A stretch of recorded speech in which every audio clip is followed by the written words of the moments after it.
Today begins the culmination of a monumental debate that our nation has conducted for the past 3 months. This debate is not about whether we support diplomatic solutions to international challenges, or whether we're willing to negotiate with the Iranian regime, or whether we should go to war with Iran. That's not what this debate is about, despite the president's sad, partisan attempts to make it so. It's always preferable to solve international problems without resorting to military force. But the ultimate test of any diplomacy is not merely whether it avoids the use of force, but whether it secures our national security interests. Put simply, I believe the Joint Comprehensive Plan of Action fails this test, and it fails by the very criteria that the administration itself once laid out as a good deal. 3 years ago, President Obama said the goal of negotiations with Iran was to, quote, get Iran to recognize it needs to give up its nuclear program and abide by UN resolutions that have been in place. That's what the president said. The deal we'll accept is that they end their nuclear program. It's very straightforward. In reality, the deal doesn't require Iran to end its program, simply suspends it for a period of years. As the president said in April, Iran is not going to simply dismantle its program because we demand it to do so. Contemplate that. Iran is not going to simply dismantle its program because we demand it to do so. Unfortunately, the administration's concessions didn't stop there. On November 24, 2016, Secretary Kerry said, "There is no right to enrich.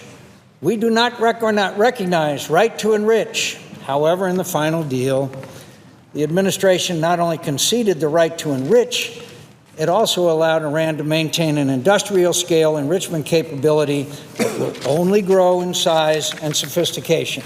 On the issue of Fordo, the once covert nuclear facility that was built deep into a mountain, President Obama said in December 2013 that Iran had no need for such a facility if all it sought was peaceful nuclear energy. And yet the final deal allows Iran to maintain nearly 1,000 centrifuges at Fordo and conduct nuclear-related testing there during the entire life of the agreement. On the issue of Iran's breakout capacity, President Obama said in December 2013 that in the deal he envisions, the Iranians, quote, as a practical matter, do not have a breakout capacity. Here, too, the administration reversed itself, conceding to a breakout capacity and establishing the arbitrary standard of 1 year. Similarly, on the so-called possible military dimensions, or PMD, of Iran's past nuclear activities, Secretary Kerry said this April, they have to do it. It will be done. It will be part of a final agreement. It has to be. 2 months later, Secretary Kerry reversed himself, saying, quote, we're not fixated on Iran specifically accounting for what they did at one point in time or another. We know what they did. We have no doubt. We have absolute knowledge. You know, my friends, this kind of hubris is astonishing. I know of no intelligence professional who would share that level of certainty.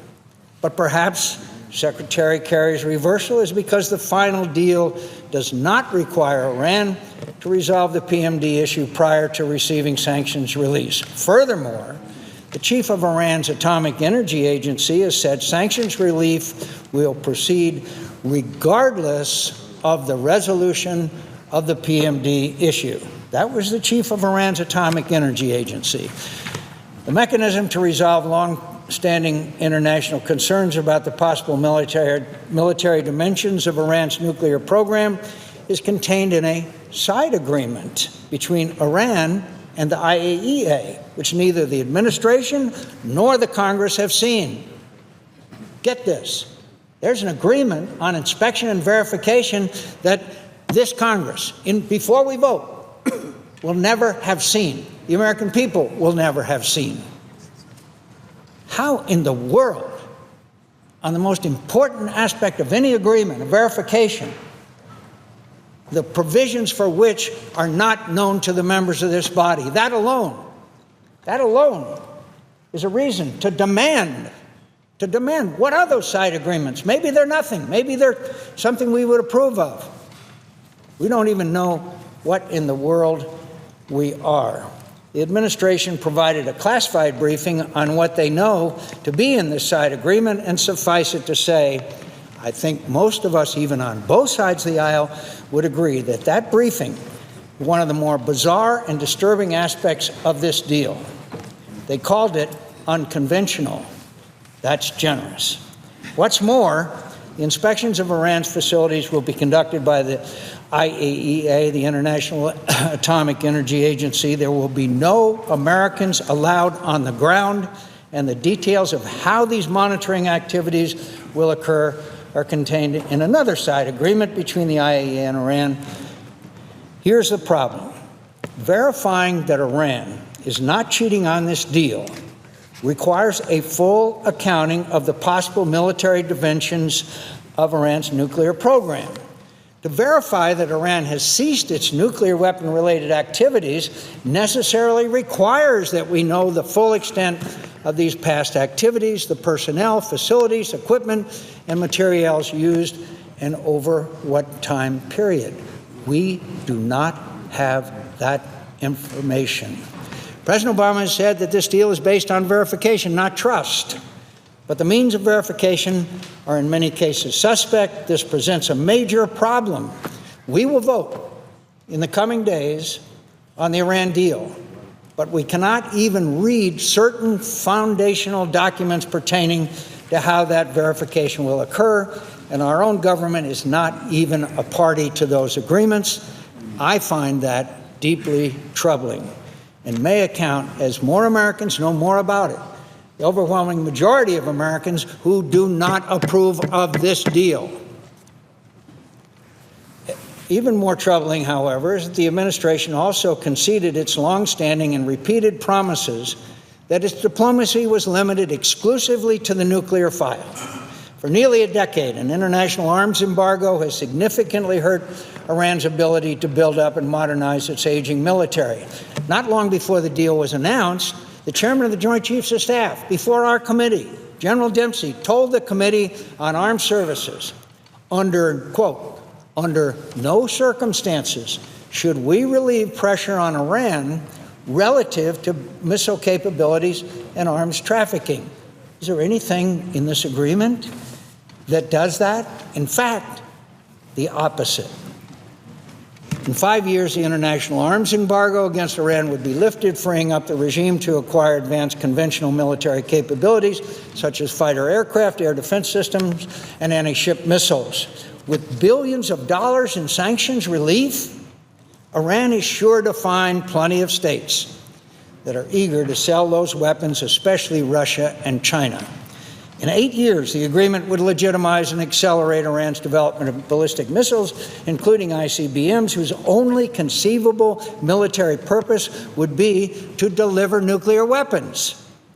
This concession was made even as the Director of National Intelligence concluded earlier this year, and I quote, Iran's ballistic missiles are inherently capable of delivering WMD, that's weapons of mass destruction, and Tehran already has the largest inventory of ballistic missiles in the Middle East. In this way, the administration's Iran deal not only paves the Islamic Republic's path to a nuclear capability, it also furthers that regime's emergence as a dominant military power in the Middle East. This has direct and dangerous implications for the United States, especially our armed forces. After all, the ultimate guarantee that Iran will not get a nuclear weapon, it's not a 109-page document. It's the capability of the U.S. military to do what is necessary to prevent it if all else fails. The administration says that the military option will remain on the table if Iran violates the agreement, and that is true.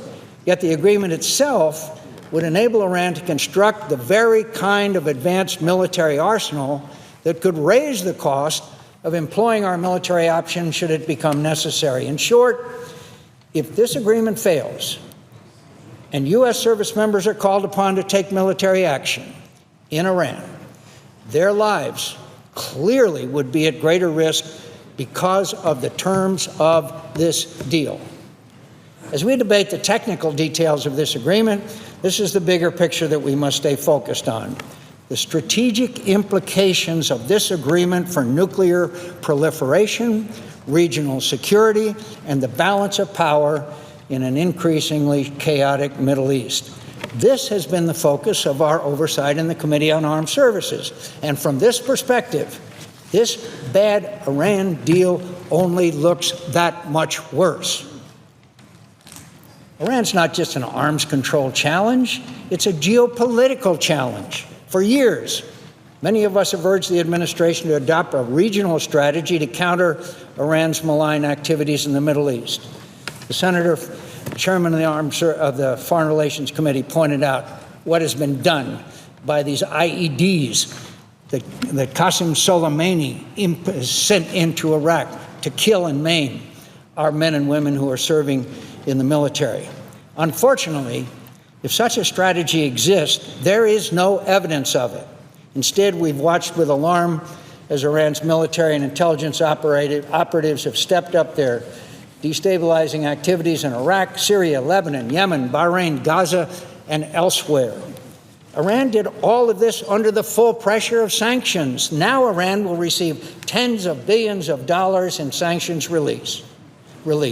To be sure, a good amount of that money will go to Iran's priorities, but much of it will also surely flow to Iran's Revolutionary Guards Corps and Quds Force, groups that, as the chairman of the Joint Chiefs of Staff also mentioned, were responsible for the deaths of several hundred U.S. service members.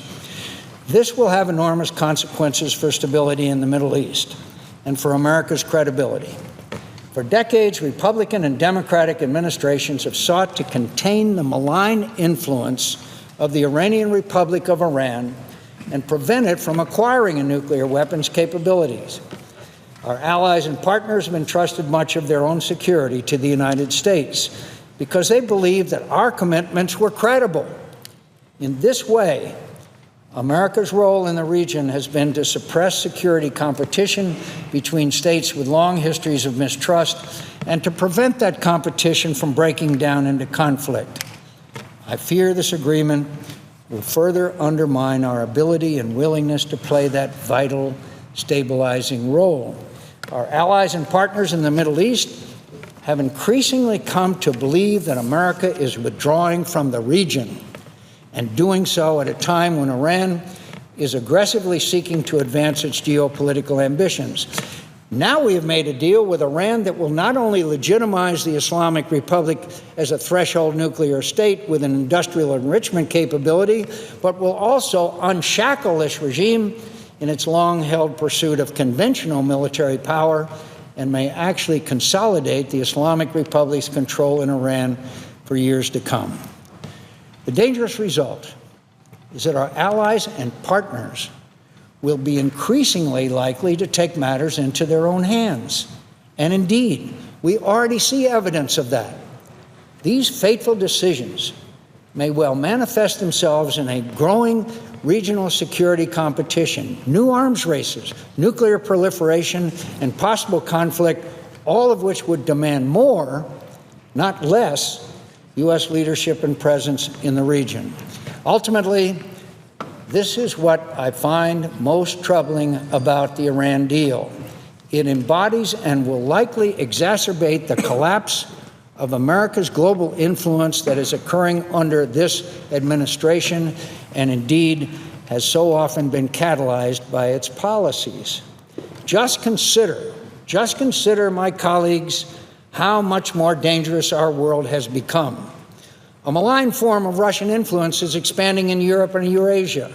Vladimir Putin is using 21st century weapons to further his 19th century ambitions of Russian empire, most dramatically in Ukraine, where Putin seeks to annex the territory of a sovereign country. Our president goes to Estonia, and days later, Russia abducts an Estonian agent on Estonian territory. What message does that send? China's leaders also appear to feel emboldened.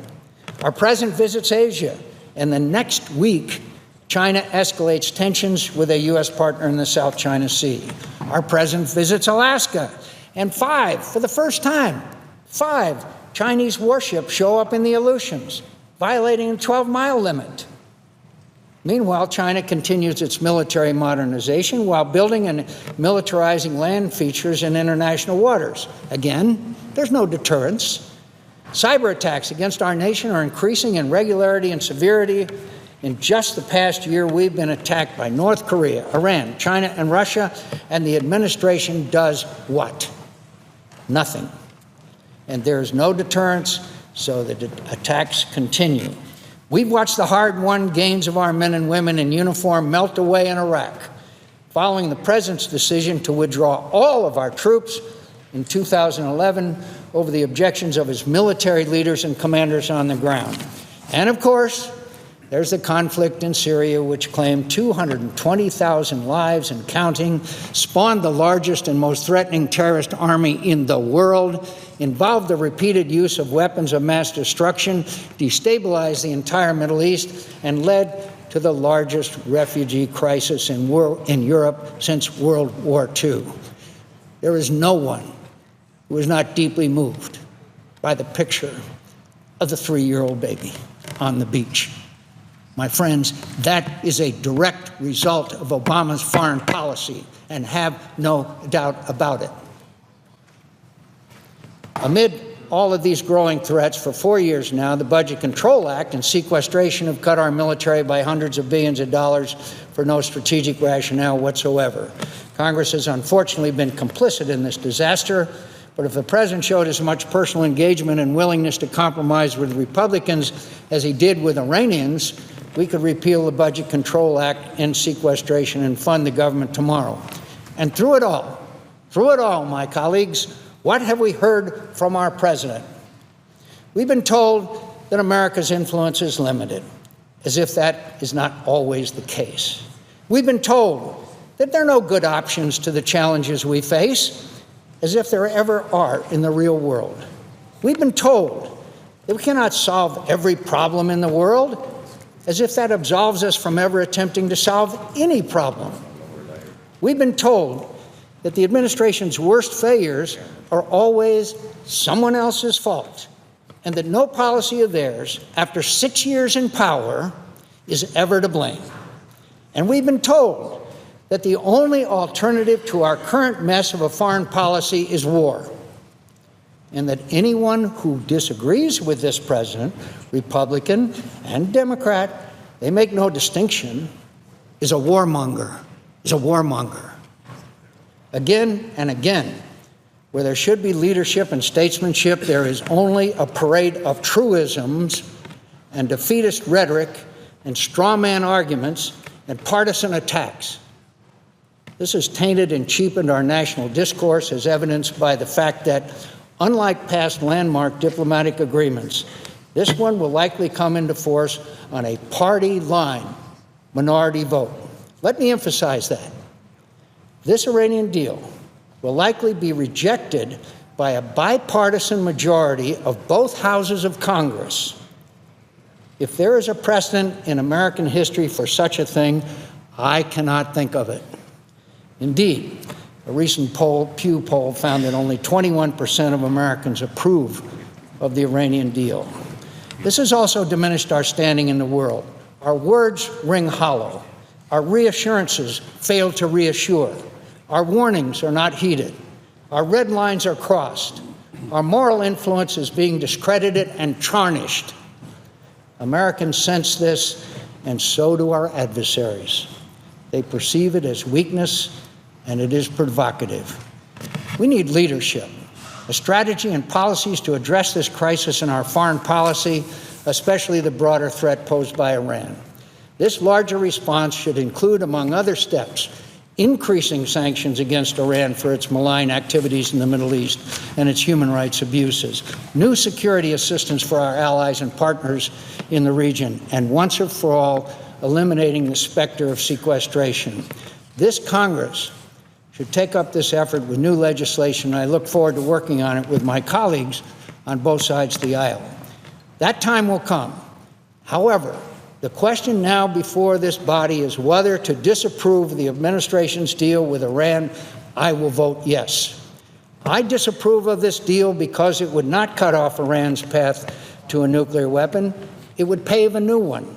I disapprove of this deal because it would legitimize the Islamic Republic as a threshold nuclear state with an industrial enrichment capability that will grow unfettered after the key terms of the deal end. I disapprove of this deal because it unshackles Tehran's pursuit of conventional military power. I disapprove of this deal because it rests on the assumption, the hope really, that in a decade or so we may be dealing with a better Iranian regime. And yet the deal itself will likely strengthen the current Iranian regime. This deal is not in our national security interests, and Congress and the American people should reject it.